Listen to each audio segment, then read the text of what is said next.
8 de julio de 1944, 4:17 de la madrugada, aproximación occidental al aeródromo de Carpiquet, Normandía. Una fina niebla se cernía sobre el rastrojo de trigo y los setos destrozados. El aeródromo se encontraba a menos de 1 kilómetro al este, pero el tramo final se había convertido en una zona de muerte definida por los muros de hormigón alemanes. Cada búnker cubría al siguiente. Todos los campos de tiro se superponían. La infantería canadiense y británica asignada a este sector había luchado por cada metro durante las 48 horas anteriores. El olor a cordita y combustible quemado flotaba en la tierra húmeda y no se disipaba. El terreno obligaba a las unidades a entrar en estrechas trincheras que los alemanes conocían bien. En este avance vacilante se adentró el soldado Elias Vandenberg, un soldado de infantería nacido en Holanda que servía en un regimiento canadiense. Un hombre tranquilo, su experiencia agrícola había forjado su capacidad para leer el terreno. Sus oficiales lo conocían como competente e intrépido bajo presión. Ellos no vieron lo que él veía en el terreno, las suaves elevaciones, los contornos planos, las pequeñas depresiones que le mostraban dónde se interrumpiría la línea de visión. Al amanecer, las tropas de asalto esperaban en trincheras y cráteres de proyectiles que solo ofrecían cobertura temporal. El objetivo principal era un búnker alemán, protegido por 2 capas de alambre de púas y una línea de ametralladoras MG-42 que atravesaban 2 campos abiertos. Las troneras del búnker estaban ubicadas de tal manera que una simple maniobra de flanqueo era imposible. Los equipos de mortero alemanes disparaban directamente a cualquiera que permaneciera a cubierto durante más de 5 segundos. La doctrina estándar exigía que los pelotones avanzaran a toda velocidad, con la ayuda del humo. El terreno frustraba este plan.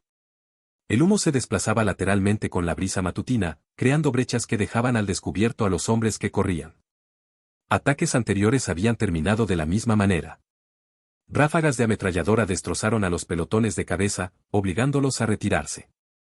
Las bajas aumentaron. La moral se desplomó. Nadie dudaba de la determinación de los defensores. Eran veteranos de la 12ª División Panzer SS con un profundo conocimiento de las defensas fortificadas. Elías observaba el campo cada vez que pasaba por la primera línea de defensa de su compañía. Para la mayoría de los hombres, parecía llano y hostil. A él le resultaba familiar. Divisó una depresión poco profunda que se extendía casi 40 metros en diagonal sobre el rastrojo de trigo. Era una antigua zanja de drenaje, excavada por agricultores franceses décadas antes para canalizar el agua de lluvia hacia un depósito con una pendiente controlada. La guerra había destruido la mayoría de las estructuras, pero la zanja aún era visible para un ojo experto como una tenue línea donde se acumulaba la humedad. El suelo tenía una densidad diferente.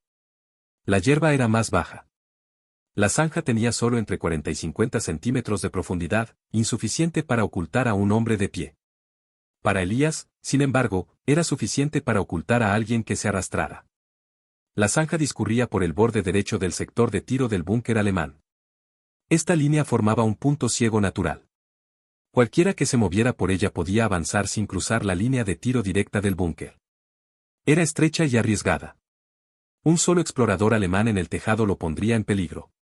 Pero en un campo de batalla donde todos los planes convencionales habían conducido a la muerte de hombres, esta caída ofrecía una ruta con una probabilidad medible de éxito. Durante el informe, se dirigió a su jefe de pelotón. El oficial escuchó con paciencia y cansancio. Los oficiales de este sector recibían docenas de sugerencias tras cada avance fallido. La mayoría estaban impulsados por la frustración. Elías describió la profundidad, el ángulo, el punto ciego y el cambio de elevación específico cerca del seto del otro extremo. El jefe de pelotón negó con la cabeza. Dijo que la trinchera era demasiado poco profunda, estaba demasiado expuesta y dependía demasiado de que los alemanes no se fijaran en el momento crucial. Le recordó a Elías que la doctrina impedía avanzar en línea en presuntos ángulos de fuego de ametralladora. Una ráfaga de fuego bien colocada podía aniquilar a un equipo entero que avanzaba lentamente en formación cerrada. Elías comprendió las preocupaciones. Lo intentó de nuevo. Dijo que ningún otro enfoque contra esta posición funcionaría y que incluso un avance lento parcial los acercaría mucho más que cualquier intento anterior. El oficial le ordenó que lo dejara así. El plan para la siguiente rotación de ataque se mantuvo sin cambios. A medida que avanzaba la mañana, la frustración se extendía entre las filas. La artillería debilitaba la posición, pero no podía alcanzar directamente el búnker fortificado. Los ingenieros no lograron atravesar la alambrada bajo fuego enemigo. El contraataque alemán continuaba. El complejo del aeródromo debía ser capturado antes de la ventana operativa del día siguiente. El comandante consultó con sus suboficiales de mayor rango y revisó los informes de bajas.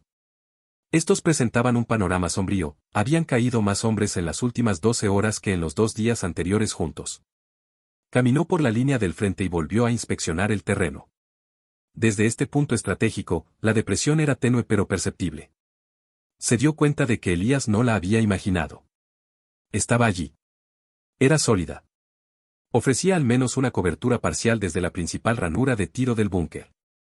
Además, proporcionaba una ruta diagonal que ningún asalto frontal había utilizado. El oficial llamó a Elías. Le pidió más detalles. Elías describió el punto de acceso, la distancia estimada desde la trinchera hasta el búnker y el momento probable en que el sol naciente haría que cualquier movimiento en la superficie apareciera como una silueta, dejando la trinchera en sombras. El oficial preguntó qué tan lejos podía arrastrarse un hombre sin ser detectado desde una posición de flanqueo alemana.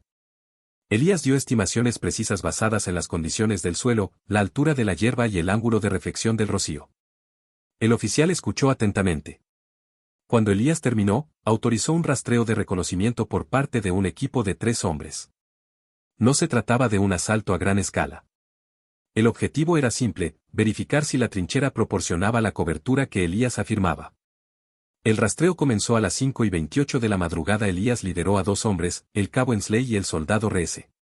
Cada uno llevaba solo el equipo mínimo indispensable. Elías tomó una carga explosiva compacta para minimizar el ruido. Avanzaron hacia la entrada de la trinchera bajo la protección de fuego de mortero esporádico que oscurecía sus siluetas bajas. Elías se agachó primero. El suelo estaba húmedo. Las paredes de la trinchera presionaban contra sus hombros. Se arrastró sobre codos y rodillas para minimizar los cambios en su silueta. El búnker alemán disparó esporádicamente ante cualquier movimiento sospechoso en el frente. El sonido de la MG-42 cambiaba a medida que barría terreno abierto. Cada vez que cambiaba el sonido del cañón, Elías se detenía. Los ametralladores ajustaban su ritmo a los patrones de elevación y retroceso. Elías rastreaba estos patrones y ajustaba su respiración en consecuencia. Tras 20 metros, la depresión se hundió otros 10 centímetros. Esta depresión creó un punto ciego que ni siquiera un centinela alemán en el búnker podía evaluar sin inclinarse demasiado sobre el parapeto. Elías les indicó a los demás que mantuvieran la distancia. Una sola explosión de granada en ese espacio reducido los mataría a los 3 y se apiñaban. Avanzaron hasta llegar al punto donde la depresión cruzaba el seto.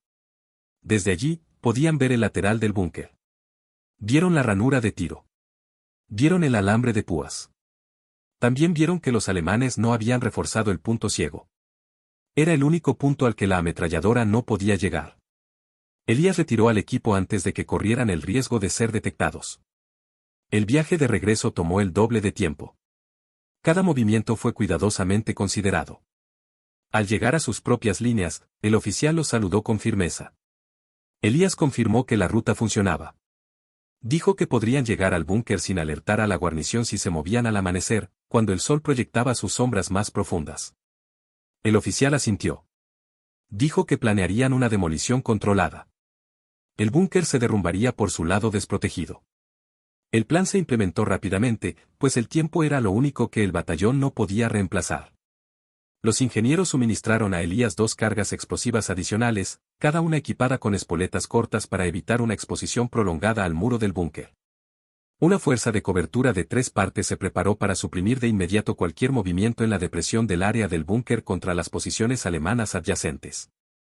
Los equipos médicos esperaban detrás de un granero en ruinas, donde se habían marcado las rutas de evacuación para los heridos ese mismo día. El oficial de inteligencia del batallón informó a Elías sobre la probable disposición del búnker. Los alemanes utilizaron construcciones estandarizadas Regelbau. Este búnker correspondía a un tipo 667, con una ranura de tiro frontal, un techo reforzado y una entrada trasera cubierta por un terraplén de tierra. Detonar el muro del flanco incapacitaría a la guarnición antes de que pudieran escapar o realinear su ametralladora. El mando enfatizó que una ruptura exitosa abriría un corredor para el avance del flanco izquierdo hacia la pista oeste del aeródromo. Elías examinó el terreno de nuevo con atención. Se movió a lo largo de la entrada del canal, memorizando cada contorno. Mentalmente, calculó la distancia de arrastre. Observó donde el suelo se ablandaba y donde se formaban charcos. Cuanto más observaba, más seguro estaba de que el canal ofrecía el único acceso natural restante en este laberinto de ruinas y cráteres.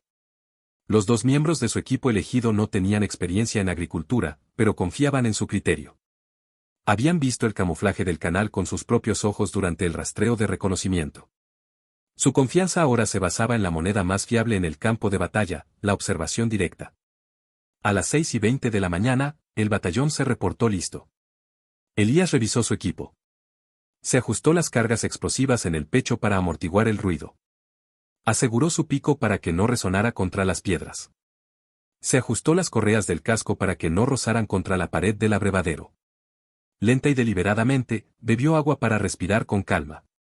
Cada movimiento delataba que se preparaba para una tarea que requería más paciencia que velocidad. Los oficiales le dieron instrucciones de nuevo. Si los alemanes detectaban el avance prematuramente, debía abandonar el intento y retirarse. Cada baja que el batallón ya había sufrido pesaba sobre el mando. No podían permitirse perder más hombres por una táctica que solo habían aprobado a regañadientes. A las 6:31 de la mañana, la fuerza de cobertura abrió fuego preciso. Los fusileros apuntaron a las ranuras de observación conocidas. Las ametralladoras bombardearon el búnker secundario al sur. Los morteros dispararon granadas que rodearon la zona sin poner en peligro el camino de Elías. La supresión no pretendía destruir, sino distraer a los defensores. En medio del ruido, Elías se deslizó dentro de la hondonada. Recorrió los primeros 10 metros rápidamente, con los codos cortando el suelo húmedo. Su respiración se mantuvo constante. El sol salió tras él, proyectando una sombra estrecha que se ajustaba perfectamente a la profundidad de la hondonada. Se arrastró hasta que la sombra cubrió todo su cuerpo. Cada pausa correspondía al ritmo de la ametralladora 42 escudriñando el terreno abierto. El cabo Ensley lo siguió. Mantenía la cabeza gacha, a la par del ritmo de Elías. El soldado se avanzó después, manteniendo una distancia estricta para evitar los cuerpos que se acumulaban en la depresión. La trinchera transportaba los sonidos de sus movimientos, pero el estruendo del campo de batalla lo ahogaba todo, salvo los agudos golpes metálicos, que Elías evitó por completo. Los alemanes disparaban esporádicamente. Ninguno de sus patrones de disparo indicaba que los hubieran detectado. El equipo llegó a la depresión más profunda que habían mantenido oculta durante el reconocimiento. Elías se detuvo. Escuchó. Esperó. El tono de la ametralladora MG-42 cambió a medida que el artillero cambiaba la cinta de municiones. Los cambios de cinta eran oportunidades valiosas. La dotación del cañón se concentró por completo en recargar. Elías aprovechó el momento para arrastrarse otros 6 metros, acortando la distancia con el flanco del búnker. La trinchera terminaba en el seto. Más allá, el equipo tuvo que exponerse varios metros. Elías revisó el ángulo de nuevo. La línea de fuego del búnker no llegaba a su propia pared. El punto ciego formaba una cuña de seguridad que comenzaba exactamente a 1 metro detrás del seto. Elías le susurró algo a Ensley y Reese. Se moverían uno tras otro, rápido, agachado y directo. Elías fue el primero. Salió de la trinchera y pisó la hierba. Se pegó al suelo. Contó cada respiración. Avanzó hasta llegar a la pared de hormigón del búnker. La pared estaba fría. La vibración de la ametralladora en el interior penetró el edificio. Colocó la primera carga en la esquina donde la junta de hormigón era débil. La presionó firmemente y activó el detonador. Ensley lo alcanzó a continuación. Colocó la segunda carga. Elías la colocó junto a la primera. El soldado Reese cubría la retaguardia junto al seto. Su trabajo era evitar que las patrullas alemanas sorprendieran al equipo de demolición. Elías comprobó la separación de las cargas. Ambas debían detonar en rápida sucesión para abrir una brecha en el muro. Tiró de los detonadores. Le indicó a Ensley que se retirara al canal. Ensley lo siguió. Retrocedieron a toda prisa. Los detonadores ardieron rápidamente. 3 segundos. 2. 1. La explosión sacudió el búnker con un ruido sordo y ensordecedor. Un trozo de hormigón se desprendió. Polvo y escombros volaron por el punto ciego. Elías sintió un zumbido en los oídos. La ametralladora del búnker enmudeció. Siguió una segunda explosión interna, presumiblemente causada por la explosión de munición. Elías llegó a la depresión más profunda antes de que la nube de polvo se disipara lo suficiente como para que los alemanes en las posiciones cercanas se dieran cuenta de lo sucedido. Para cuando el segundo búnker abrió fuego, no pudo alcanzar la depresión. Elías y Ensley avanzaron a paso de tortuga con renovada velocidad. El soldado retrocedió el siguiente paso crucial. En cuanto sonó la primera explosión, salió del seto y disparó contra un observador alemán que salía por la trampilla del techo del búnker. El disparo del fusil obligó al observador a retirarse, ganando así unos segundos más. Una vez que se calmó el polvo, las unidades de cobertura aliadas reorientaron su fuego para sofocar cualquier respuesta alemana. Los morteros tomaron posiciones en el segundo búnker. Los fusileros avanzaron por el flanco izquierdo. Los ingenieros se dirigieron hacia la brecha para cortar el alambre de púas. Elías y sus hombres llegaron a sus propias líneas a las 6:47 de la mañana.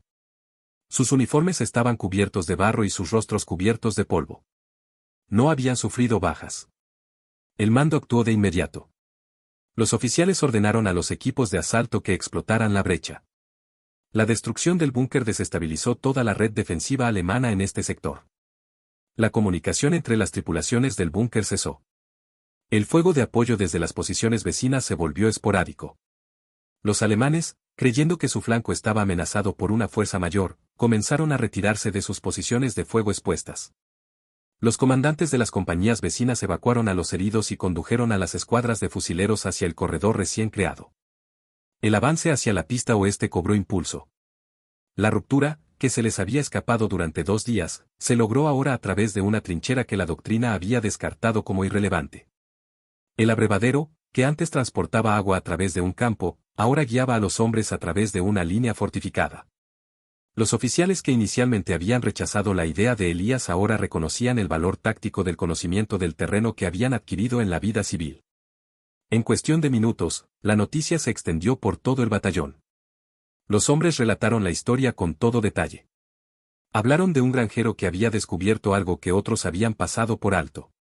Hablaron de una trinchera poco profunda que había abierto una brecha en una fortificación que se había cobrado decenas de vidas.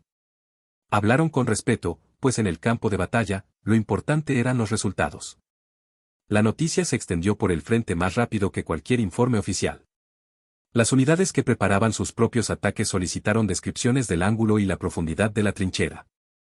Querían saber cómo un canal de apenas medio metro de profundidad había propiciado una victoria donde la artillería y los tanques habían fracasado. Alrededor del mediodía, los oficiales realizaron una inspección completa del búnker destruido. Los explosivos habían penetrado la pared lateral con una eficacia impecable. El hormigón presentaba grietas por tensión, lo que indicaba que la junta era un punto débil natural. Los ingenieros determinaron que estructuras similares en la zona tenían juntas idénticas. Este hallazgo orientó la siguiente fase de planificación. Si una zanja permitía que los hombres llegaran sin ser detectados a esta junta, todos los búnkeres del sector podrían ser atacados de forma similar. El mando ordenó a los equipos de reconocimiento que buscaran otras pequeñas depresiones en el terreno que pudieran crear puntos ciegos. Elías permaneció en silencio mientras los oficiales discutían sus próximos objetivos. Evitaba toda atención. Le importaba el resultado, no el reconocimiento. Limpió su equipo, se rebobinó las correas y esperó su siguiente misión. Su grupo lo trató con discreto respeto. Los soldados no necesitaban discursos. Necesitaban soluciones que salvaran vidas. Elías había dado una. El sol de la tarde reveló detalles que la niebla matutina había ocultado. Los bordes de los cráteres proyectaban sombras nítidas, revelando diferencias de elevación hasta las cimas más pequeñas. Los oficiales dirigieron patrullas de reconocimiento por el sector, buscando depresiones en el terreno que se asemejaran a la trinchera utilizada por Elías. Estas patrullas estaban compuestas por soldados de infantería, ingenieros y observadores de artillería.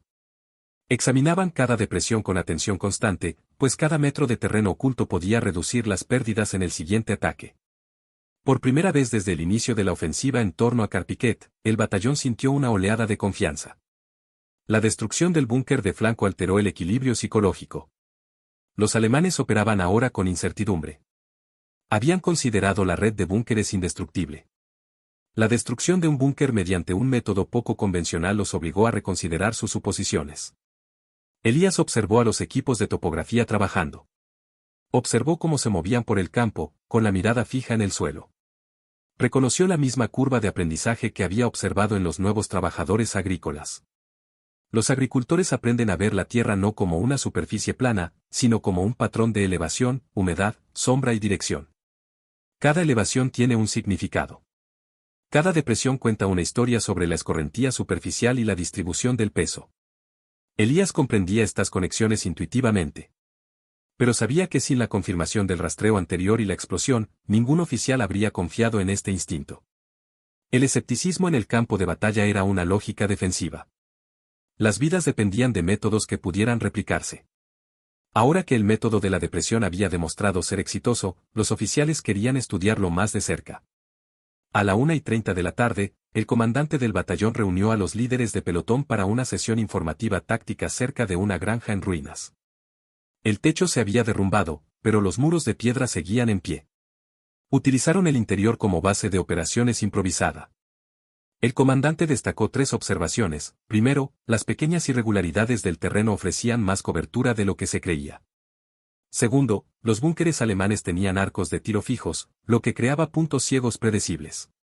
Tercero, las rutas de aproximación controladas podían sortear las líneas de tiro fortificadas sin humo, lo que reducía el riesgo con vientos cambiantes. Este fue un cambio crucial, ya que el humo en las inmediaciones de Carpiquet a menudo era neutralizado por los vientos cruzados. La llamada táctica de la depresión restableció la previsibilidad. El oficial de inteligencia explicó las fotografías aéreas tomadas 2 días antes. Explicó que las depresiones poco profundas eran difíciles de distinguir desde el aire. Solo un examen desde tierra revelaba su verdadera profundidad. Esto las hacía valiosas, ya que los alemanes rara vez las defendían de forma consistente. La doctrina alemana se centraba en terrenos elevados, coberturas obvias y accesos principales. Depresiones como canales de riego, zanjas de drenaje y caminos de ganado recibían menos atención en la defensa. Si la doctrina enemiga pasaba algo por alto, las unidades aliadas podían aprovecharlo. En medio de la sesión informativa, el comandante llamó a Elías. Le pidió que describiera la depresión con sencillez. Elías habló con calma y serenidad. Explicó que la depresión seguía una pendiente natural que antiguamente canalizaba agua hacia una cuenca. Hizo hincapié en cómo la variada composición del suelo y la vegetación habían dejado al descubierto el antiguo patrón. Dijo que la depresión no era única. Los agricultores de Normandía llevaban décadas utilizando sistemas similares. El comandante le pidió a Elías que se uniera a los equipos de reconocimiento durante el resto del día. Su capacidad para detectar incluso las depresiones más pequeñas podría afinar la búsqueda antes de la siguiente ventana de ataque. Elías asintió. Avanzó con un pelotón de reconocimiento hacia el extremo norte del sector, donde la siguiente línea de búnkeres aseguraba el acceso a la pista oeste del aeródromo. El terreno allí era más complejo. Los intensos bombardeos habían destruido muchos accidentes geográficos. Sin embargo, aún se distinguían algunos patrones. Elías se arrodilló en cada depresión y examinó el suelo. Observó dónde se había acumulado humedad. Explicó cómo cierto tipo de hierba se enroscaba al contacto repetido con el agua. El sargento de reconocimiento preguntó cuánta cobertura ofrecían esas líneas. Elías respondió que cada depresión debía ser investigada. Algunas eran demasiado superficiales. Algunas conducían a puestos de observación alemanes. Algunas cruzaban rutas de tiro. Documentaron cada posible camino con marcas de tiza en muros derrumbados y postes de cercas rotos. Mientras Elías trabajaba, la artillería alemana bombardeaba esporádicamente el sector. Los proyectiles impactaban indiscriminadamente. Los alemanes buscaban concentraciones de tropas aliadas. Sus observadores de artillería habían perdido la fe en la exactitud de sus suposiciones iniciales. Elías se mantuvo cubierto durante cada bombardeo. Observaba cómo los proyectiles entrantes creaban nuevos cráteres y alteraban el terreno en tiempo real. El campo de batalla no era estático. Cada proyectil cambiaba las posibilidades.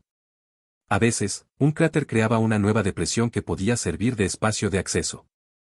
En otros casos, la onda expansiva despejaba el camino, destruyendo su camuflaje. Elías se adaptó rápidamente. Anotaba cada cambio en los registros de reconocimiento. A las 4, surgieron 2 enfoques prometedores.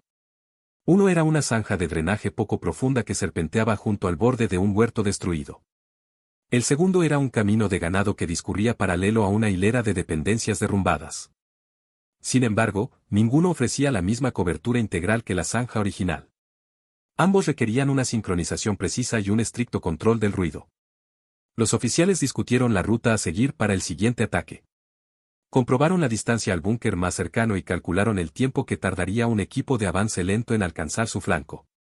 Tuvieron en cuenta los ángulos de respuesta del fuego alemán. Mapearon los patrones de movimiento del enemigo observados a lo largo del día. El equipo de planificación se dio cuenta de que no podían confiar en una sola táctica eficaz. Necesitaban un método sistemático para identificar y explotar todos los puntos ciegos del terreno. Elías continuó trabajando con los equipos hasta que el sol se puso más bajo en el cielo. El calor se desvaneció. Las sombras se alargaron. Con el cambio de luz, los contornos del paisaje también cambiaron. Depresiones que habían sido invisibles al mediodía se hicieron claramente visibles bajo la luz oblicua. Elías señaló otras pequeñas oquedades que nadie había notado antes. Los oficiales comentaron que su experiencia agrícola era una ventaja. Observaron que su ojo para los accidentes geográficos iba mucho más allá del entrenamiento militar estándar. El comandante ordenó a Elías que asistiera a la reunión informativa de la situación al día siguiente. De vuelta en su puesto de la compañía, Elías limpió su equipo. El barro se había acumulado en las costuras de su uniforme y se le había endurecido en las rodillas. Se lavó las manos con agua de una cantimplora rota. Los hombres a su alrededor limpiaban rifles, revisaban las raciones y remendaban el equipo dañado. Hablaban en voz baja. La guerra les había quitado la capacidad de hablar innecesariamente. Cada uno de ellos procesaba los acontecimientos de la mañana. Habían presenciado la destrucción de una posición fortificada con pérdidas mínimas. Habían visto triunfar una idea poco convencional. Habían visto cómo la lógica del terreno de un granjero superaba las estrategias de ataque convencionales. Estas cosas importaban. A los soldados les importaba cualquier cosa que aumentara sus posibilidades de supervivencia. Tras las raciones vespertinas, el batallón distribuyó una orden escrita. Esta confirmaba la destrucción del búnker y atribuía a las tropas el éxito de la táctica de reconocimiento de las depresiones del terreno. Todos los pelotones recibieron instrucciones de registrar sus sectores inmediatos en busca de características similares. Se ordenó a los ingenieros preparar explosivos para maniobras de flanqueo en operaciones posteriores. La orden enfatizaba que los resultados obtenidos en Carpiquet demostraban la ventaja táctica de explotar las sutiles características del terreno. Los soldados leyeron la orden con atención. Era raro que el mando aprobara una táctica desarrollada entre las filas de los soldados. Elías se sentó junto a un muro en ruinas al caer la noche. El campo ante él se iluminaba con alguna que otra ráfaga trazadora. Las unidades aliadas en los flancos se enzarzaban en tiroteos esporádicos con las patrullas alemanas que buscaban aberturas. Elías ensayó mentalmente la ruta de avance una vez más. Imaginó el hueco, las sombras, los ángulos. Pensó en las detonaciones de los explosivos, el derrumbe del muro, el silencio de la ametralladora. Repasó cada momento para comprender que había funcionado y que no. No consideró la táctica una victoria. La vio como un problema resuelto, un cálculo que demostró su eficacia bajo presión. La siguiente fase de la ofensiva de Carpiquet debía comenzar al amanecer. Los oficiales anticipaban una mayor resistencia, ya que los alemanes habían reconocido la vulnerabilidad de su red de búnkeres. Los defensores se adaptarían. Cambiarían sus métodos de observación. Aumentarían los puntos ciegos. Desplegarían más patrullas. Elías lo sabía. Las innovaciones rara vez funcionaban dos veces sin adaptación. Concluyó que el siguiente avance requeriría no solo profundizar el terreno, sino también una nueva aplicación de la sincronización, el camuflaje y los ángulos. Al caer la noche, la disciplina del ruido se redujo en el batallón. Los hombres hablaban en voz baja. Los operadores de radio transmitían informes de situación a las unidades vecinas. Los ingenieros preparaban torpedos Bangalore para cortar cables. El olor a latas quemadas flotaba en el aire nocturno. Elías permaneció inmóvil y concentrado. Comprendía la responsabilidad que ahora recaía sobre sus hombros. Los oficiales lo observarían al amanecer. Esperarían que reinterpretara el terreno. Aceptó esta tarea. Conocía el terreno mejor que la mayoría de la gente. Confiaba en el terreno. Nunca mentía. Nunca engañaba. Revelaba patrones a quienes lo observaban con atención. En un campo de batalla forjado con acero y fuego, el más mínimo detalle del suelo podía determinar quién vivía y quién no. La noche caía de forma irregular sobre el sector de Carpiquet. Las ráfagas trazadoras perforaban la oscuridad a intervalos irregulares. De vez en cuando, bengalas se elevaban desde el lado alemán, flotaban en el aire y se extinguían. El batallón rotaba sus guardias y reducía sus movimientos para no revelar las nuevas posiciones. Más al oeste, la artillería bombardeaba las líneas de suministro alemanas, enviando un rugido constante por los campos. Elías se quedó despierto hasta más tarde que la mayoría. Estudió el campo de batalla a la luz de la luna, pues el terreno cambiaba con las diferentes condiciones de luz. Las depresiones poco profundas se veían diferentes al iluminarse lateralmente. Las sombras alargaban las suaves cimas de las colinas. El paisaje se volvió legible de una forma nueva. A las 11:20, llegó un mensajero con instrucciones. Elías debía presentarse en el puesto de mando del batallón para una reunión nocturna de planificación. Se abrió paso con cuidado entre los bordes de cráteres y las vigas astilladas. El puesto de mando estaba ubicado en un sótano parcialmente derrumbado bajo una granja en ruinas. Faroles iluminaban el interior. Había mapas fijados con alfileres en el ladrillo roto. Los oficiales estaban de pie alrededor de una larga mesa de madera cubierta con fotografías aéreas, mediciones de alcance y diagramas de fuego enemigo. Se giraron al entrar Elías. El comandante señaló un punto marcado en el mapa. Mostraba el siguiente grupo de búnkeres que aseguraban la pista oeste, una posición que los alemanes habían reforzado con arcos de fuego superpuestos y puestos avanzados de ametralladoras dispersos. El oficial de inteligencia explicó que, tras el avance de esa mañana, los alemanes habían aumentado sus patrullas a lo largo del perímetro. Duplicaron el número de centinelas en los tejados e intensificaron la vigilancia lateral. Cada nueva ruta de aproximación conllevaría un mayor riesgo de detección. Sin embargo, seguían dependiendo de arcos fijos. Estos arcos no podían cubrir todos los ángulos. El comandante le preguntó a Elías si alguna de las depresiones que había explorado previamente proporcionaría una línea lo suficientemente estable para un túnel de arrastre similar al primero.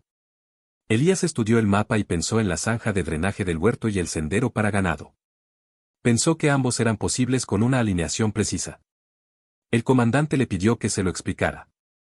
Elías comenzó describiendo el sendero de drenaje. Serpenteaba suavemente alrededor del borde sur del huerto. Su profundidad variaba entre 20 y 50 centímetros. El punto más profundo, explicó, se encontraba detrás de un tronco de manzano caído que obstruía la vista. Un grupo de gateadores podría llegar a este punto sin ser detectado. La segunda mitad del sendero conducía a una zona muerta cerca de la segunda ranura de tiro del búnker. Los alemanes rara vez dirigían su fuego en esta dirección, ya que el terreno desviaba los ataques desde el lado opuesto. El camino pecuario ofrecía una ruta más directa, pero menos cobertura. Elías sugirió que el sendero solo debería usarse como ruta de escape secundaria, no como ruta de acceso principal. Los oficiales evaluaron su análisis. Coincidieron en que el canal de drenaje ofrecía la mejor probabilidad de éxito. Revisaron los patrones de disparo registrados durante los últimos 2 días. Anotaron qué posiciones alemanas disparaban de noche y cuáles permanecían en silencio. Utilizando los tiempos de disparo de las bengalas, rastrearon los puntos de observación. Tras una revisión de 30 minutos, el comandante decidió realizar un rastreo de demolición a lo largo del canal de drenaje al amanecer. Renombró a Elías como líder del equipo. Elías aceptó la tarea sin dudarlo. Los soldados rara vez rechazaban tareas si habían visto un método eficaz. La reunión de planificación terminó a las 12:25. Elías regresó a su puesto en la compañía. Se apoyó en la pared de un cráter y cerró los ojos. Tranquilizó su respiración y ensayó mentalmente la ruta. Trazó cada curva. Visualizó el ritmo del avance. Imaginó la luz del amanecer. El sueño llegó a ráfagas cortas. Despertaba con cada explosión lejana. A las 3:45, el cielo comenzó a aclararse. El batallón se preparó para la marcha. Las unidades tomaron posiciones de ataque. Elías reunió a Ensley y Rece. Les informó sobre la nueva ruta de avance. Enfatizó la importancia de la protección acústica y la distancia. Revisaron su equipo. Minimizaron cualquier objeto que pudiera rozar contra las rocas. A las 5:12 de la madrugada, los equipos de mortero iniciaron un bombardeo controlado. Sus proyectiles impactaron detrás de los puestos de observación alemanes para desviar la atención. Las escuadras de fusileros abrieron fuego de hostigamiento contra el puesto avanzado más cercano. Este procedimiento era la rutina habitual de los aliados antes de un ataque, diseñada para evitar que los alemanes sospecharan una infiltración. Bajo esta cobertura, Elías y su equipo avanzaron hacia la entrada de la zanja de drenaje. La entrada era estrecha y estaba oculta tras una maraña de ramas caídas de árboles frutales. Elías se coló primero. El suelo se sentía diferente al de la hondonada. Era más blando, más suelto, formado por años de agua que corría desde el huerto hacia los campos. La hondonada tenía una pendiente pronunciada, creando una zanja poco profunda que se ceñía al suelo. Elías avanzaba con movimientos suaves y sigilosos. Su objetivo era mantener su silueta tan baja que ni siquiera un centinela alemán que mirara directamente al huerto notara movimiento alguno. Ensley lo seguía 10 metros. Rece volvió a cubrirle la retaguardia. El sol salía lentamente, bañando el huerto con una luz plana y difusa. Las sombras se extendían sobre la zanja de drenaje. Elías las usaba para ocultar el más mínimo movimiento. Se detuvo en cuanto oyó el suave clic metálico de una ametralladora MG-42 ajustando su elevación. Tras semanas de observación, conocía esos sonidos. Los fusileros alemanes hacían pequeños ajustes antes de disparar ráfagas.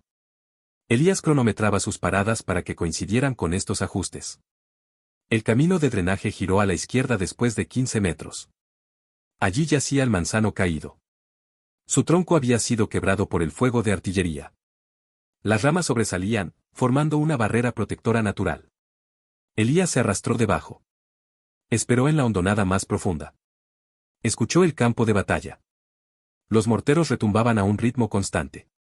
Los fusiles alemanes disparaban esporádicamente. La ametralladora del búnker disparó ráfagas controladas hacia otro sector. Esto confirmó que el engaño aliado había funcionado. Los alemanes creían que el ataque principal vendría del oeste, no del huerto. Elías le indicó a Ensley que avanzara. Se arrastraron hacia la segunda mitad del sendero. Esta sección conducía en diagonal hacia el punto ciego del búnker. El suelo era más firme allí. La hierba crecía de forma irregular. Elías notó rastros de movimientos de ganado antes de la guerra. Los patrones de suelo compactado indicaban donde las pezuñas habían moldeado el suelo. Estos detalles eran importantes porque predecían dónde el ruido sería menos perceptible. El suelo duro reducía el raspado. El suelo blando lo aumentaba. Elías adaptó su paso a rastras en consecuencia. Al cruzar tramos más blandos, se apoyaba en los codos en lugar de las rodillas. A medida que se acercaban al búnker, la zanja de drenaje se hacía menos profunda. Elías se detuvo. Comprobó la luz. El sol naciente proyectaba unas de luz nítido sobre el hormigón del búnker. El punto ciego permanecía intacto, ya que la tronera del búnker no daba a esa dirección.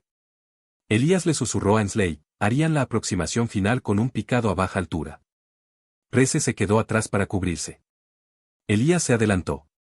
Salió de la zanja de drenaje y se aferró a la hierba. Avanzó hasta llegar al lateral del búnker. Este búnker era diferente en su construcción al anterior. Tenía un conducto de ventilación adicional en el lateral. Elías examinó el conducto. Representaba un punto débil. Colocó la primera carga en el fondo del conducto y la presionó contra la junta de hormigón. Ensley llegó y le entregó la segunda carga. Elías la colocó ligeramente más arriba para asegurar una fractura vertical. Detonó ambas mechas. En cuanto desenganchó los detonadores, le indicó a Ensley que se tumbara. Retrocedieron en silencio y a toda velocidad hacia la depresión. Los explosivos detonaron con una tremenda onda expansiva. El pozo se derrumbó. Fragmentos de hormigón volaron por el punto ciego. Elías sintió la onda expansiva en el suelo. No se detuvo. Avanzó a toda prisa hasta llegar a la curva del huerto. Los ametralladores alemanes reaccionaron con mayor lentitud esta vez. El punto ciego protegió al equipo de demolición hasta que se adentraron en la zanja de drenaje. Cuando los pelotones de fusileros de los flancos vieron la explosión, abrieron fuego coordinado. Rece mantuvo con éxito la posición de retaguardia. Cuando dos soldados alemanes intentaron explorar el límite del huerto, disparó un doble tiro certero que los obligó a ponerse a cubierto. Esto dio tiempo a Elías y Ensley para retirarse a una profundidad segura. El fuego de mortero alemán fue rápido. Varios proyectiles impactaron cerca del huerto. Tierra y escombros cayeron sobre la zanja de drenaje. Sin embargo, ninguno de los proyectiles impactó directamente en la depresión. El equipo salió del huerto a las 5:39 de la madrugada. Sus uniformes estaban empapados de barro una vez más. El polvo cubría sus mangas. Pero estaban ilesos. La segunda demolición exitosa causó una conmoción inmediata en las líneas alemanas. Los oficiales aliados reconocieron la importancia del momento. Ordenaron un avance rápido por el corredor izquierdo. Los ingenieros avanzaron con alicates. Los escuadrones de infantería cruzaron los escombros del huerto. El batallón recuperó impulso. El puesto de mando comunicó los resultados a toda la brigada. Los informes destacaron la precisión de las tácticas y destacaron el valor de las depresiones en el terreno. Describían cómo el conocimiento de Elías había permitido al batallón sortear 2 fortificaciones en un solo día. El comandante de brigada ordenó a todas las unidades que buscaran rutas similares en el terreno circundante. La táctica de las depresiones ya no era un incidente aislado, sino un método repetible. Elías se sentó junto a un muro desmoronado mientras los médicos pasaban con heridos de otro sector. Limpió su equipo de nuevo, comprobando las carcasas de las espoletas en busca de grietas. Se sacudió el barro acumulado de las mangas. Sintió que el agotamiento lo invadía poco a poco. Sin embargo, su mente permanecía despejada. Sabía que los alemanes se adaptarían de nuevo. Sabía que el siguiente ataque exigiría una precisión aún mayor. El campo de batalla requería una adaptación constante. Se preparó para lo que estaba por venir. La destrucción del segundo búnker alteró la situación operativa en todo el sector occidental de Carpiquet. Los oficiales alemanes se enfrentaban a un patrón que ya no podían ignorar. Sus sólidas fortificaciones, antes consideradas defensas inexpugnables, habían sido violadas 2 veces gracias a tácticas que aprovechaban sutiles depresiones del terreno. Las transmisiones de radio alemanas interceptadas revelaban la frustración de las tripulaciones del búnker. Se quejaban de que el enemigo había emergido desde ángulos que consideraban imposibles. Culpaban a las patrullas inadecuadas en el perímetro y al entrenamiento de observación insuficiente. Temían que cada depresión ocultara una posible ruta de infiltración. Esta incertidumbre psicológica era tan significativa como las brechas físicas. Una vez que los defensores comenzaron a cuestionar la fiabilidad de sus propios arcos de tiro, su confianza se desvaneció. El alto mando aliado se reunió a las 9:30 de la mañana para discutir los éxitos del día. Los ingenieros marcaron los caminos despejados. Las escuadras de fusileros aseguraron las posiciones recién capturadas. Los equipos de mortero reposicionaron sus placas base para permitir más avances. El comandante ordenó a Elías que regresara al puesto de mando. Al llegar, Elías encontró más oficiales que antes. Un oficial de enlace de la brigada se había unido a la reunión. Querían una explicación detallada de las tácticas que involucraban depresiones y zanjas de drenaje y las razones de su éxito. El oficial de enlace le pidió a Elías que describiera lo que buscaba en el terreno. Elías explicó la naturaleza del terreno, su retención de humedad, la forma en que se proyectaban las sombras a diferentes horas del día y cómo incluso los cambios más leves en la elevación afectaban la visibilidad. Habló con franqueza. Dijo que el terreno contaba historias y se miraba lo suficiente. Los oficiales escucharon con una paciencia inusual. Habían aprendido que ignorar observaciones poco convencionales costaba vidas. El oficial de enlace tomó notas y preguntó si estas características del terreno podían enseñarse rápidamente a las patrullas de reconocimiento. Elías respondió que con la práctica, sí, pero algunos detalles requerían experiencia. Señaló que trabajar en agricultura enseñaba a evaluar micropendientes, ya que el riego requería un control preciso del caudal. El comandante le preguntó a Elías si podía entrenar a un pequeño grupo de exploradores para la siguiente fase de la operación. Elías aceptó. Seleccionaron a 6 hombres de diferentes pelotones. Los llevó al huerto y les mostró cómo interpretar el terreno. Señaló pequeñas depresiones. Les explicó qué líneas ofrecían cobertura y cuáles eran demasiado superficiales. Les enseñó a comprobar la firmeza del terreno presionando con los cantos de las manos. Los exploradores asimilaron sus instrucciones con entusiasmo. Comprendieron lo que estaba en juego. Mientras Elías dirigía a los exploradores, la artillería alemana bombardeaba los campos del norte con renovada intensidad. Las explosiones abrieron nuevos cráteres y alteraron el terreno en tiempo real. Elías se dirigió a cada cráter y examinó su borde. Determinó si la explosión había creado una depresión aprovechable o expuesto terreno previamente oculto. Enseñó a los exploradores a hacer lo mismo. Comprendieron que la artillería moldeaba el campo de batalla tanto como arma. Creaba oportunidades y las destruía al mismo tiempo. Los exploradores comenzaron a marcar el terreno con tiza y a tomar medidas. Los oficiales revisaron estos registros y los incorporaron a la siguiente fase de planificación. Al mediodía, el reconocimiento confirmó que el siguiente complejo de búnkeres era más grande, estaba reforzado y conectado por una trinchera de comunicación subterránea. Los alemanes habían reaccionado. Desplegaron un equipo de MG-42 para vigilar el lado del huerto. Excavaron puestos de escucha poco profundo cerca del arreo de ganado. Intensificaron las rotaciones de patrulla. Se estaban adaptando rápidamente. Se habían dado cuenta de que sus puntos ciegos ya habían sido explotados 2 veces. Ahora querían cubrir todos los ángulos. Pero el terreno seguía siendo irregular. Incluso entre las defensas reforzadas, aún había pequeñas depresiones. Elías creía que encontrarían otra forma de entrar. A las 2, los exploradores descubrieron una nueva característica del terreno. Se encontraba al norte del huerto y al este de una granja en ruinas. Era un abrevadero dañado. Antes de la guerra, los animales seguían este estrecho sendero para llegar a un abrevadero. Años de cascos habían excavado un canal poco profundo en la tierra. El abrevadero se había derrumbado debido al fuego de artillería al comienzo de la batalla. El derrumbe había creado una depresión irregular de aproximadamente medio metro de profundidad en su punto más profundo. El canal se extendía 30 metros hacia el complejo del búnker. Formaba 2 curvas, creando así líneas de visión naturales. Los exploradores trajeron a Elías para que lo examinara. Se agachó junto al abrevadero y examinó el terreno. Confirmó la profundidad. Comprobó su orientación con respecto al arco de tiro del búnker. Estaba fuera de la ranura principal de tiro. Los alemanes habían situado su nuevo puesto de observación demasiado a la izquierda. Esto creó una nueva zona muerta en el flanco derecho. Elías informó de sus hallazgos al comandante. Los oficiales debatieron si realizar un tercer intento de demolición antes del anochecer o esperar hasta el amanecer. Sopesaron la preparación alemana, el agotamiento aliado y la posible pérdida de impulso. El oficial de enlace de la brigada explicó que un tercer éxito colapsaría todo el nexo defensivo y abriría por completo la pista oeste. El comandante decidió avanzar antes del atardecer. La ventana de oportunidad era corta. Las condiciones de luz cambiarían rápidamente. Este cambio podría ocultar o revelar el movimiento. Elías reexaminó las líneas de sombra. Al ponerse el sol, se formaron largas sombras tras los bordes de los cráteres y los edificios en ruinas.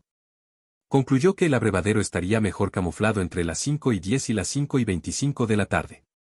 Después de eso, el ángulo delataría al equipo de rastreo. Los preparativos comenzaron a las 4:35. Los ingenieros colocaron nuevas cargas explosivas. Estas tenían carcasas reforzadas, ya que el siguiente búnker tenía paredes más gruesas. Elías seleccionó a 2 hombres del grupo de reconocimiento para apoyar a Ensley. Prese mantendría un puesto de observación en la retaguardia. El comandante informó a las tropas de cobertura. Los morteros presionarían el puesto de observación alemán con un patrón de disparo escalonado sin revelar completamente el eje de ataque planeado. Las ametralladoras bombardearían los flancos. Las escuadras de fusileros se prepararían para avanzar tras la caída del búnker. A las 5:08, comenzó el fuego de cobertura. Elías y su equipo avanzaron hacia la entrada del corral. La depresión era poco profunda. Elías se deslizó dentro y se aplastó. Se arrastró con movimientos tranquilos y pausados. El sol proyectaba largas sombras sobre el corral. En cada recodo, Elías se detenía a escuchar. Los guardias alemanes se gritaban entre sí. La ametralladora del búnker disparaba esporádicamente. Ninguna ráfaga los alcanzó. Los alemanes se concentraban en el huerto y el pasillo central. Aún esperaban el ataque principal desde direcciones conocidas. El camino de ganado se hizo más profundo cerca de un abrevadero de piedra derrumbado. Elías aprovechó la profundidad para acelerar el paso. Recorrió los siguientes 5 metros en menos tiempo, sin alterar su silueta. Ensley lo siguió, respirando con calma. Los 2 exploradores avanzaron con igual disciplina. El terreno en este camino era firme en la parte inferior y suelto en los bordes. Elías apoyó los codos en el centro firme para hacer el menor ruido posible. Reconoció antiguas huellas de cascos en el suelo. Estas habían alisado el terreno, reduciendo el riesgo de raspaduras. Las usó como guía. La última curva llevó a Elías a 10 metros del búnker. El muro del flanco era diferente de las estructuras anteriores, con una cresta de refuerzo inclinada. Elías indicó al equipo que se detuviera. Examinó la cresta, revelando una depresión debajo donde se podían colocar cargas explosivas para maximizar el efecto de la explosión. Recorrió con cautela la distancia restante. Se oyeron débiles pasos alemanes desde el búnker. La tripulación estaba alerta, pero no se concentraba en ese flanco. Elías colocó la primera carga bajo la cresta. La encajó contra el hormigón. Colocó la segunda carga un poco más adelante. Activó los detonadores. Susurró la orden de retirada. Avanzaron a paso de tortuga. Llegaron al punto más profundo de la trinchera justo cuando detonaron las cargas. La explosión destrozó la cresta de refuerzo. Parte del muro del flanco se derrumbó. Salió humo y escombros. Se oyeron gritos alemanes mientras la ametralladora enmudecía. Las unidades de cobertura aliadas avanzaron. Los morteros bombardearon el puesto de observación. Las escuadras de fusileros avanzaron y aseguraron la brecha. Los ingenieros los siguieron con alicates. Todo el complejo de búnkeres se derrumbó en cuestión de minutos. La pista oeste cayó en manos aliadas. La brigada informó del éxito de toda la división. Elías salió del arreo de ganado a las 5:31. Su uniforme estaba cubierto de polvo. Le temblaban los brazos por el esfuerzo. Pero estaba ileso. Su equipo estaba intacto. Los oficiales lo recibieron con alivio. El tercer éxito del día confirmó la viabilidad de la infiltración terrestre. Demostró que, incluso con defensas reforzadas, las sutiles características del terreno podían determinar el resultado. Cuando cayó la noche, los soldados no hablaron de otra cosa. El colapso del grupo de búnkeres provocó una rápida retirada alemana por la pista oeste. Las ametralladoras abandonaron sus posiciones de combate secundarias y se retiraron al límite interior del aeródromo. Los morteros perdieron la coordinación. Sus proyectiles cayeron sin rumbo, señal de que sus observadores estaban aislados o se vieron obligados a cambiar de posición bajo presión. Las unidades aliadas avanzaron con cautela. Los ingenieros retiraron las alambradas. Los grupos de fusileros avanzaron a corta distancia a través de los campos de cráteres. El comandante de brigada analizó la situación y reconoció la inusual ventaja. La otrora rígida línea alemana se había roto a lo largo de un eje que nunca habían previsto. El terreno había derrotado a las fortificaciones. Elías se encontraba al borde del corral, observando a las tropas de asalto. El agotamiento en sus brazos y hombros por arrastrarse era palpable. Su uniforme estaba cubierto de polvo, tierra y sudor seco. Pero su mente permanecía alerta. Registraba cada nuevo contorno a su alrededor. Vio donde la artillería había remodelado el terreno en la última batalla. Vio donde se profundizaban las depresiones y se abrían nuevos cráteres. Incluso en la victoria, la tierra cambiaba constantemente. La guerra nunca permitía que el terreno se detuviera. A las 6:15, el comandante del batallón Elías y varios oficiales se reunieron cerca de un tractor incendiado que había servido como cobertura improvisada.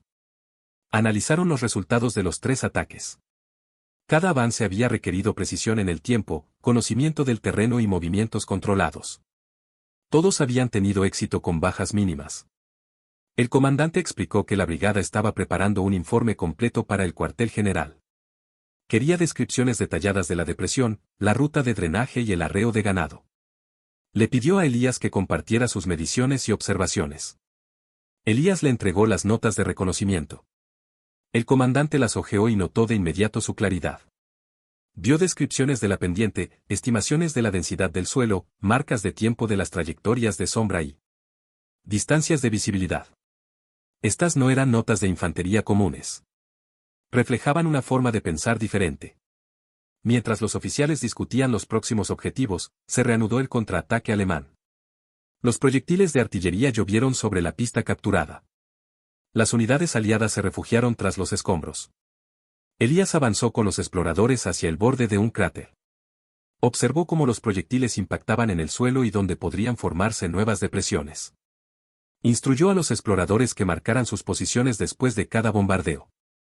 Los exploradores siguieron sus instrucciones sin dudarlo. Habían aprendido que conocer el terreno podía salvar vidas. A las 7:30, la brigada aseguró un anillo defensivo estable en el lado oeste del aeródromo. El mando se preparó para una operación nocturna limitada. Las patrullas avanzaron hacia la zona del hangar. Las ametralladoras establecieron campos de tiro superpuestos. Los ingenieros mapearon posibles rutas para los tanques. El oficial de enlace de la brigada se acercó de nuevo a Elías. Le explicó que el mando superior pretendía integrar el concepto de infiltración terrestre en los módulos de entrenamiento. Le pidió a Elías que reiterara su proceso de toma de decisiones. Elías repitió su explicación. Dijo que interpretaba el terreno como antes lo hacían los canales de riego. Las depresiones contienen información. Los cursos de agua revelan la verdad. El oficial de enlace tomó notas. A las 8:45, se distribuyó una nota oficial de reconocimiento a todo el batallón. Esta reconocía los logros del equipo de Elías y destacaba el valor estratégico de su innovación. Señalaba que la experiencia civil puede influir en las tácticas en el campo de batalla de maneras inesperadas. Los oficiales leyeron el documento y reconocieron sus implicaciones. Las guerras suelen regirse por doctrinas. Pero estas suelen fallar cuando el terreno es impredecible. Los comandantes comprendieron que la victoria no solo requería fuerza y potencia de fuego, sino también ingenio. Elías se sentó con Ensley y Reese tras el borde de un cráter mientras las patrullas avanzaban por la pista. Comían sus raciones y bebían de sus cantimploras. Apenas hablaban. El día los había agotado. Ensley le preguntó a Elías cómo había reconocido el pasto para el ganado tan rápido. Elías dijo que había visto el patrón en el suelo. Reese le preguntó a qué se refería. Elías señaló los bordes firmes donde los cascos habían compactado la tierra. Señaló el centro plano donde una vez fluyó el agua después de la lluvia. Reese asintió lentamente. Comenzó a examinar el terreno con una nueva comprensión. Su silencioso intercambio marcó un cambio. Los soldados que antes habían ignorado las sutilezas del terreno ahora lo estudiaban con atención. Al caer la noche, la resistencia alemana en el aeródromo se intensificó. Las ametralladoras disparaban desde las puertas del hangar. Los francotiradores tomaron posiciones en las ruinas de la torre de control. El fuego de mortero aumentó. Los oficiales aliados planearon una nueva ofensiva al amanecer. Le preguntaron a Elías si había depresiones que condujeran al complejo del hangar.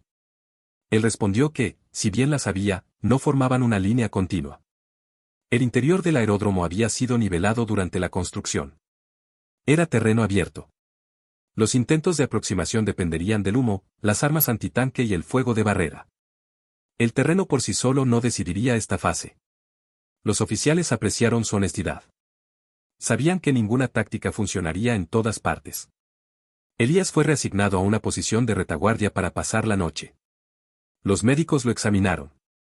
Tenía los codos magullados por arrastrarse constantemente. Tenía las rodillas raspadas.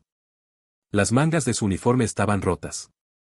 Se negó a descansar hasta terminar sus notas. Documentó cada ruta de infiltración. Registró datos terrestres, cambios de profundidad y tiempos.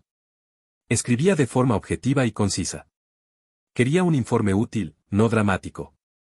Al terminar, entregó las notas al ayudante, quien le dijo que las enviaría al cuartel general de la brigada de inmediato. Alrededor de la medianoche, el bombardeo de artillería cesó. Los exploradores regresaron del perímetro del hangar con nueva información. El interior del aeródromo sería objeto de una feroz disputa. Los oficiales ajustaron sus planes en consecuencia, incorporando apoyo de tanques y ataques aéreos para eliminar las posiciones fortificadas. Elías escuchó las conversaciones, pero permaneció en silencio. Su tarea del día estaba completa. Había hecho todo lo posible para asegurar la zona. No buscaba atención. No buscaba reconocimiento. Quería que los ataques tuvieran éxito. Quería reducir al mínimo las bajas. Al amanecer, la brigada inició la siguiente fase. Los tanques avanzaron. La infantería avanzó tras la cobertura blindada. Los ingenieros despejaron minas. Los defensores alemanes lucharon con fiereza, pero sin coordinación alguna. Los búnkeres que previamente habían apoyado sus defensas fueron destruidos. Sus líneas se vieron obligadas a realinear debido al cambio de formación. Su confianza se desvaneció. Las fuerzas aliadas avanzaron a través de hangares, depósitos de combustible y búnkeres de hormigón. Alrededor del mediodía, el aeródromo cayó. Los méritos de Elías se conocieron mucho más allá del batallón. Oficiales de unidades vecinas vinieron de visita, interesados en aprender cómo localizaba depresiones. Le pidieron que entrenara a sus equipos de reconocimiento. Él les explicó los mismos puntos una y otra vez. Los repitió con serena claridad. Algunos lo entendieron de inmediato. A otros les costó. Pero todos captaron la lógica. Tras la batalla, los informes oficiales elogiaron el éxito de varias unidades. Destacaron la importancia de la artillería, los tanques y los ataques coordinados de infantería. También se mencionaron los escuadrones de demolición que abrieron brecha en los búnkeres. Se reconoció la importancia del reconocimiento. Algunos informes incluso destacaron un factor inesperado: un soldado con experiencia agrícola había evaluado el terreno de una forma no contemplada en el entrenamiento estándar. Elías recibió una condecoración de campaña ese mes. Sus oficiales elogiaron su valentía y previsión. Sus camaradas le estrecharon la mano. Él aceptó su respeto en silencio. No celebró. Regresó a sus deberes. Continuó explorando el terreno. Continuó liderando exploradores. La guerra exigía constancia. La innovación solo importaba si se repetía. Años después, tras el fin de la guerra, Elías regresó a los Países Bajos. Volvió a cultivar la tierra. Reconstruyó los sistemas de riego y restauró los campos que habían sobrevivido a la guerra. Apenas habló de Carpiquet. Se limitó a mencionar que, a veces, los detalles más pequeños determinan las mayores consecuencias.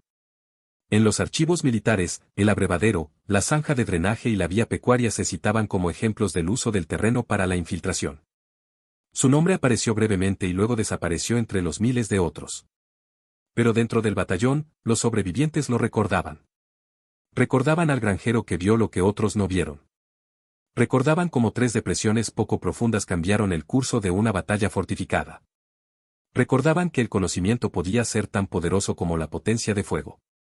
Recordaban que la supervivencia a menudo dependía de observar con más atención el suelo bajo sus pies.